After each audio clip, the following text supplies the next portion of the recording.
hello, everyone, and welcome to the Pink Table Talk. I'm your host, Loria Reed, and today we have another great show. I'm just so excited that you are with us to hear all about these two great women that we had today, and I'm so excited to have them, and I'm glad to have you. So let us know where you're logging in from, where you're watching from, what state, what city, what country, wherever you are. We're so glad to have you, whether you're on YouTube, Facebook, wherever. Just thank you so much for logging in to the Pink Table Talk, where we have great topics for women. So today we are talking about a topic that I love. I survived. I survived. No matter what has been thrown at us, all of us have a story. But today we're talking about two women who have come through trenches, and I can't wait to talk to them. Y'all excited about being here? They're looking like, okay. But anyway, today, to my left and your right, we have a wonderful woman. I can't wait for you all to hear her story. I don't want to introduce her. I'm going to let her talk about her own story. But Michelle Gilchrist, say hello to Michelle. Hello. And hello, Michelle. Thank you for being here. I am glad to be here. You are so welcome. Yes, ma'am. She's awesome. And to my right and your left, this is woman. She's just outstanding, always giving her testimony, and I'm glad to have her with us today. Hello, Miss Margaret Scott. How are you? Hello, I am well. Thanks for having me. I'm so glad to have you guys. So my first question is, I just want to hear you all's story. You made it through, and both of them, I will give you all this. They are cancer thrivers. They have gone through a lot and still have to do, their thing. But I just want them to give us their stories of how they were diagnosed in the process of that. So do you want to start first, Michelle, with giving us how that process happened? Yep. Well, back in December of 2020, I was having problems with wax, and I kept hearing fluid. So I went to an ENT specialist, and he cleaned out my ears, and then he said, you're going to need a tube in your ear. This was in my right ear. And then he said, I'll do a scope. And he did a scope and went down in my nose and saw that there was a nasal polyp. So I said, what, a nasal polyp? What is that? What you going to do about it? And he said, well, you're going to have surgery. We'll remove it.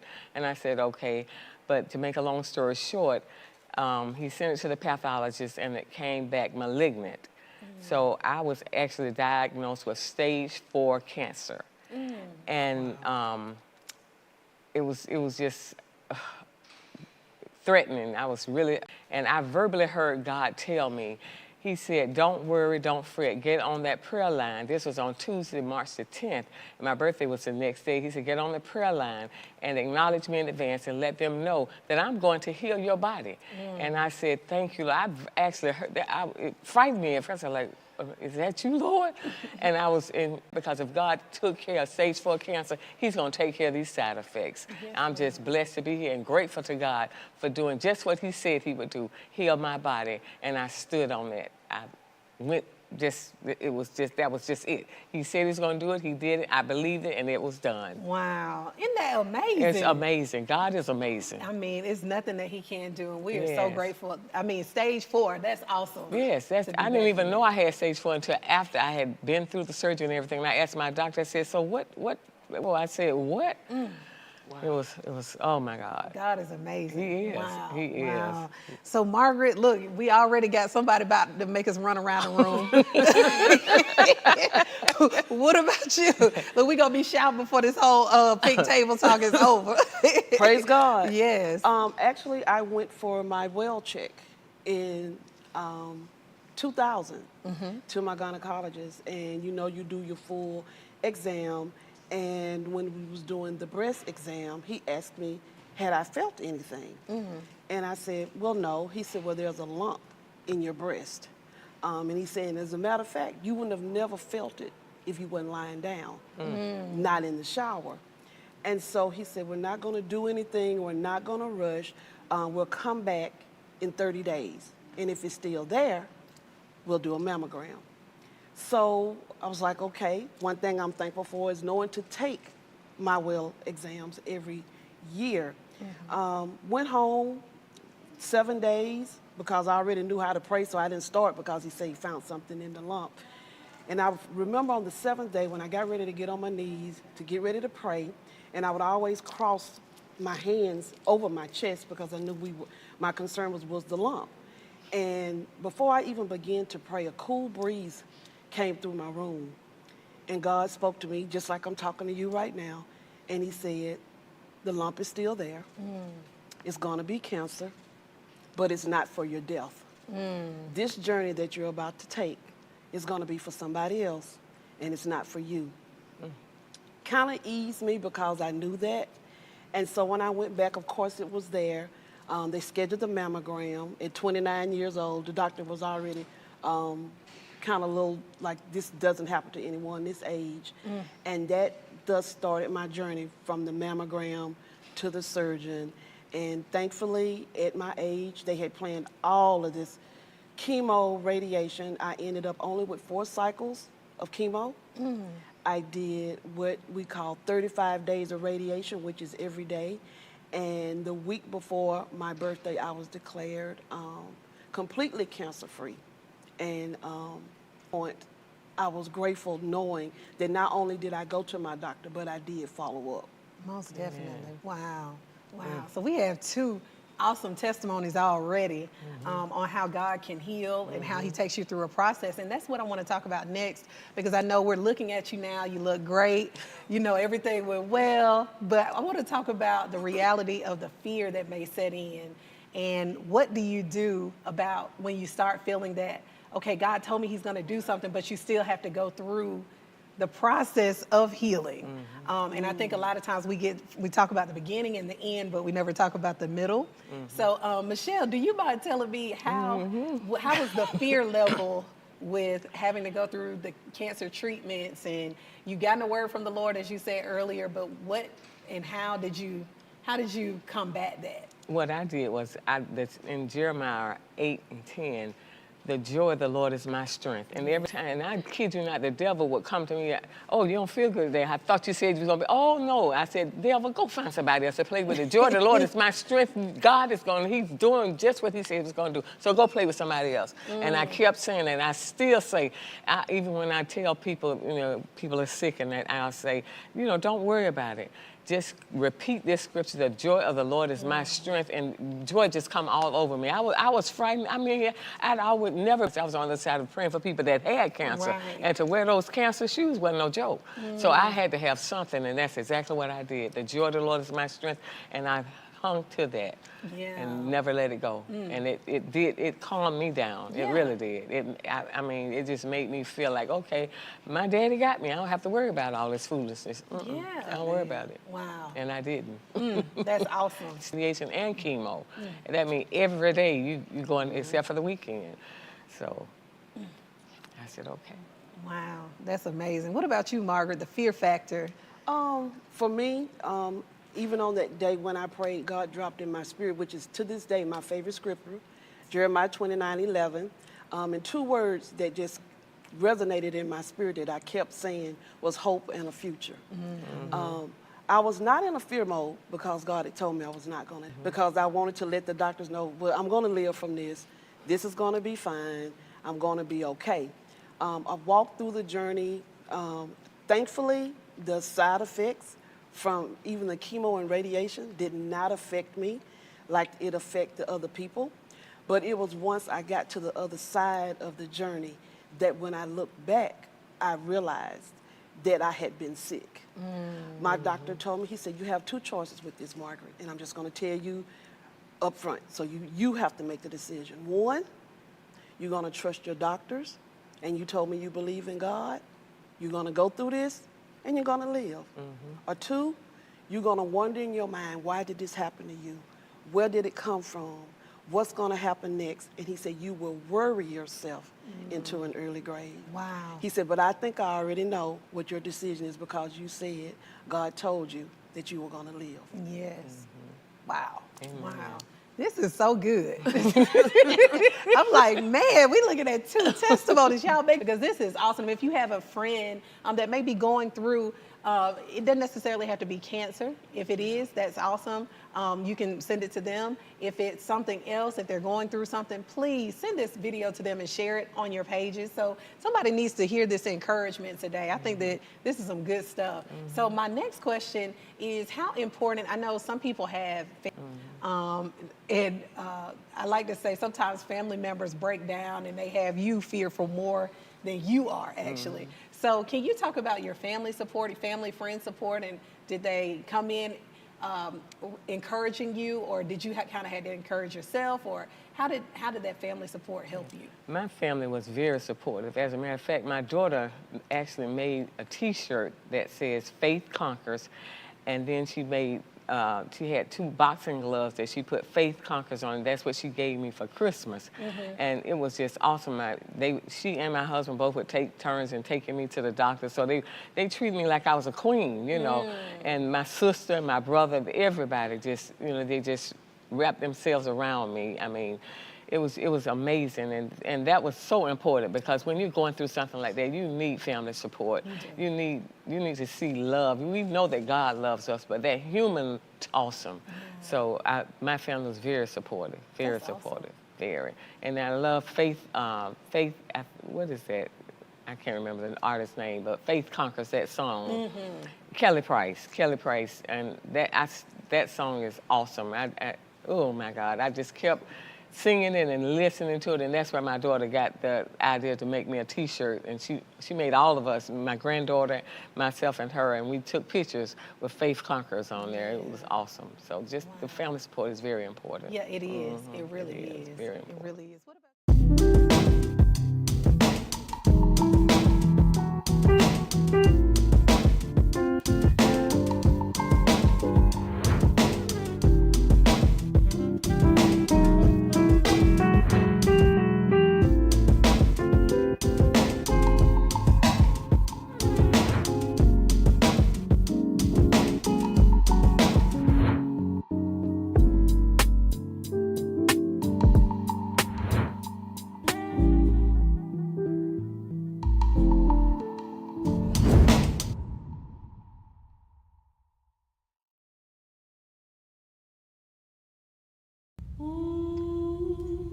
Hey, boss. Okay. I said I'm fine.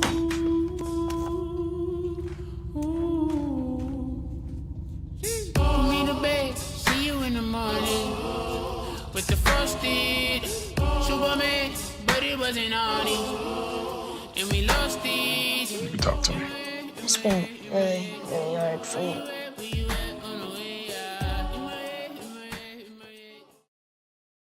So, in talking about adverse feelings, about negative experiences that happen to us repeatedly, this is the first ingredient that leads itself to emotional affliction and ultimately bitterness, because as things happen to us and it happens to us repeatedly, it has an adverse.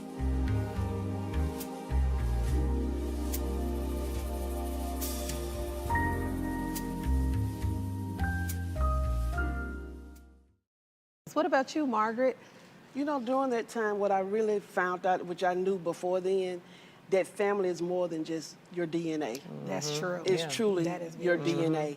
So not only at the time I did live in Dallas, my sister, which is next to me, my second sister was my caregiver. My niece at the time was 7 years old. She was my nurse. But my coworkers and my family and everyone just rallied around. And I was thankful too for the big support that I received, even with the different doctors and the therapists that I had to work with. And everybody was just so ready for whatever was needed. And I think the thing with them, it was like you just always so happy, even when you come to treatment. But to be happy during treatment was that I was at peace at knowing what was going to happen.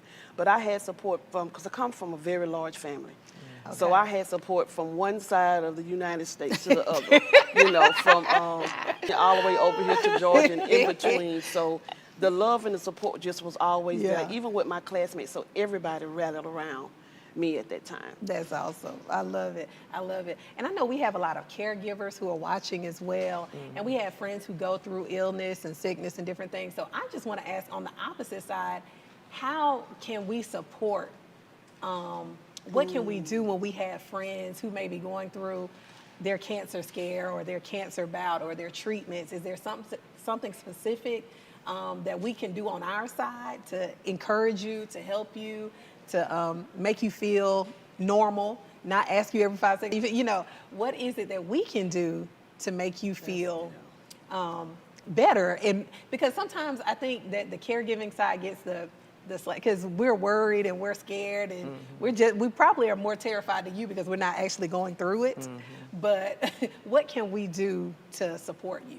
And I'll start with you, Margaret. The biggest thing for me, and I think so, like I said, with my sister being my primary caregiver, it was not a lot of questions. To me, just her presence, because a lot of times she would stay with me, and when I wasn't able to just lay in the bed, she would lay in the bed. She would talk to me, and she was like, "Do you need anything?" And when I had those certain cravings that came from the treatment, she would go get that. And sometimes she would allow me just to be me. So if I was in my space, she didn't pressure me. She didn't ask the extra questions. She never, as I think back, never in our face here. One thing she did to support me, because she knew as a woman, you know, you vain about your hair. Yeah. When I lost my hair, which I was happy, people thought that was strange because I wanted to know what my head looked like without my hair. But when I lost my hair, she went the very next day and she cut her hair off. So she kept no hair as long as I didn't keep any hair. But she allowed me just to be in that space and to have my moments, which I thought was very helpful to me, instead of constantly asking, you know, what do you need? Are you okay? Do you hurt? So that was a blessing to me. I like that. I like that. That's some good advice. I hope you all are listening. Yeah. Go ahead, Michelle. How can we support? Yeah, just treat me as the same way you treated me before I had cancer. Yes. Don't ask a whole lot of questions. Like, my cancer kind of made my balance off because of the ears and the equilibrium and everything. So my sister, just a quick example, my sister and I went to the mall. She said, "I'm going to pull you up to the door and let you, I'm going to walk just like I walked before I had this issue." You know, I don't like to be babied. I don't like that, "Oh, woe is me." I don't want that. Yeah. Just treat me normal. Yeah. Love me and let me do what I can do. If I can't do something, I'll say, "Okay, I need your help." But if I don't ask for it, I'm good. I like that. I like that. Because sometimes, you know, being on the other side and having taken care of with my father and everything, it's just like, okay, what we going? It's a lot of anxiety. And he would just be like, "Okay, we're going to the doctor," and I'm like, "Oh Lord, what the doctor gonna say?" And I couldn't show it, you know. But you have to be supportive. Yeah. And I think that that's something that some of us miss sometimes. So wrap it up. What do you all? My question is how. Or let me say this, what advice would you give to someone who's going through what you had to give, what you had to go through? Or should I say, what advice would you give to yourself when you were going through your bout? What would be the thing that you would advise someone else on? So if someone was diagnosed with the same thing that you were diagnosed with, what would you say to them to encourage? I would tell them to first of all, I would say, do you know God? If you don't know God, let's get to know God right now, and then keep the faith and know that God is a healer. Yes. He is the healer, Jehovah Rapha, and He will take care of you. Don't fret, don't worry, no matter what the doctors say, just trust God. Yes. Trust God. That's good. That's Keep the good. faith.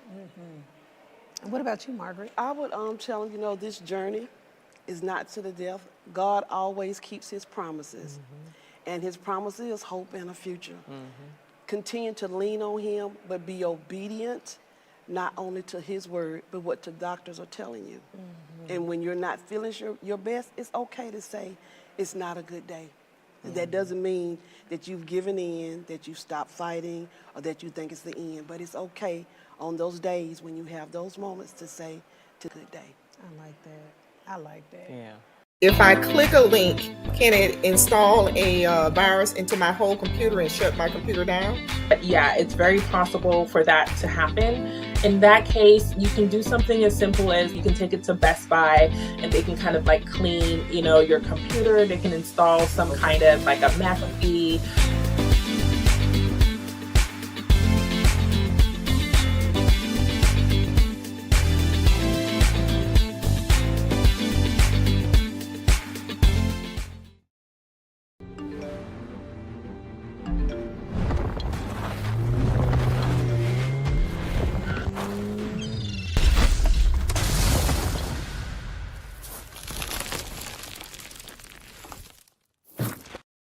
In terms of preaching without notes, I have a 3-step process that I follow. Number 1, I want to internalize the word. I want to memorize the word, and then I can verbalize the word. So I internalize it as I'm reading it and studying it for my own spiritual nourishment. I'm internalizing it and making sure it's not just a sermon for them, it's a word from God for us.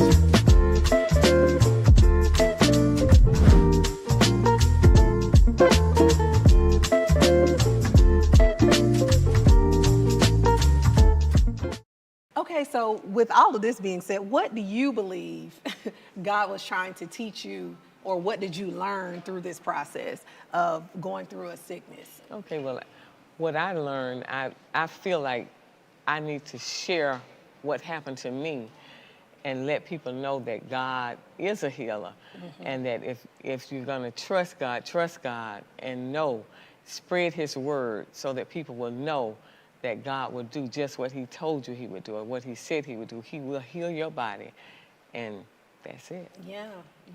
What about you? What did you learn, and what the lesson was? And I think that sometimes we forget about the lesson in things when we go through, and it could be anything. That's true. There's always a lesson in everything. So what did you learn, or what do you believe God was trying to teach Well, you? what I learned in this process, my purpose was defined at my diagnosis. Wow. And because a survivor comes in many forms, it's not even necessarily always to sickness. Yeah.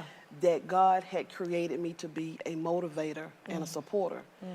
And so here it is now, God has allowed me to support numerous of people on their journey, whether it's bills, but it helped me to define and understand what my purpose was. Yeah. And I also, speaking of purpose and maintaining and all that, what do you do now to maintain your health? That's one of the things I'm thinking about. As far as, I don't know if you all still have to go for regular checkups and all those things, but I know you talked about the well check. That's how you found out, being a component of that. But what can you do now, or what do you do now to maintain where you are? Is there like a specific regimen you do? Do you eat meat? What do you do? Some tips, you got any? Well, I eat, vegetables, a lot of vegetables. I don't eat any pork. I don't do beef.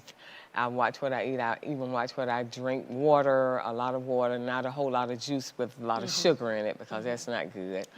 And I just exercise. I do water aerobics now. I wasn't doing water aerobics first. I was doing it when I was young. I don't swim, so it's frightening, but I love it. It helps. And I walk at Stone Mountain. So I just try to make sure I'm taking care of my body and healthy, eating healthy and exercising daily. Yeah, that's good. That's good. Now, were you doing that before as well? Yeah, actually, I was eating. I always eat right. I never really like pork and beef. I do fish and chicken, and I try not to do a whole lot of fried foods. Okay. So, and I definitely, I like French fries, of course. I love French fries. So I just try to stay away from that kind of thing. But I was eating pretty good before, but I'm really trying to be excellent with it now. Yeah, I got you. Thank you for that. What about you, Margaret? Well, with me, originally my doctor was like, you're healthier than we are. So this was something that just happened. But what has allowed me to maintain where I'm at, I still, like you said, do my well checks. I do my physicals, because there's two different things. And I'm at the phase now where I only have to see my oncologist once a year. Oh, that's So awesome. I ensure that I keep up with all of my appointments. I do make sure that I rest, because proper rest is one of the factors to making sure. And along with eating right, making sure I maintain a proper weight, because that's one of the things that can be a factor with being diagnosed along the way. And I just enjoy life. So to me, it's just, I live out loud. So I laugh a lot, and I spend time with family and my friends, and I take every moment for what it is. Yeah. So do you all feel like now, were you living before, prior to, compared to how you live now? Do you think that, can you see the difference in yourself? Do you appreciate life a little more now versus before? And in what ways do you do that? You sound like you're ready. You look like you're ready to go. I said she sound like I was listening to you. You listen to me in my head. But go ahead. Originally, I did live, and I remember, like I said, when the doctor, my oncologist said we didn't have to do any more chemo. Everything is good. And my sister gave me a birthday party and invited my classmates. I didn't know, surprise birthday party. And she said, I want you to live now. And she shouldn't have never said that, because from that day on, it has been on. But like I said, I take every moment for what it is. I don't take it for granted. And I take every day as another day to be alive. That's awesome. That's just how I live. That's good. Y'all have just been so good. I can sit here and talk to you guys all day. Well, let's do it. I know, right? What else y'all want to talk about? But this has just been so good. And I pray that somebody heard something, whether it's your tough time in your health, and it doesn't necessarily have to be cancer, but anything, to know that God has a future for you, and that he hadn't forgotten about you. And we've got 2 testimonies here, stage 4. And what stage were you, Margaret? I was stage 1. Wow, stage 1. It don't matter what stage it is, it's cancer to me. Cancer. Cancer is all over the world. So we are just so glad. Michelle Gilchrist, put some hand claps and emojis in the chat. And of course, Margaret Scott, put some hand claps for her as well. And we are so grateful that you tuned in with us today. So thank you again, and make sure that you log back in to check us out on the Pink Table Talk. Have a wonderful day.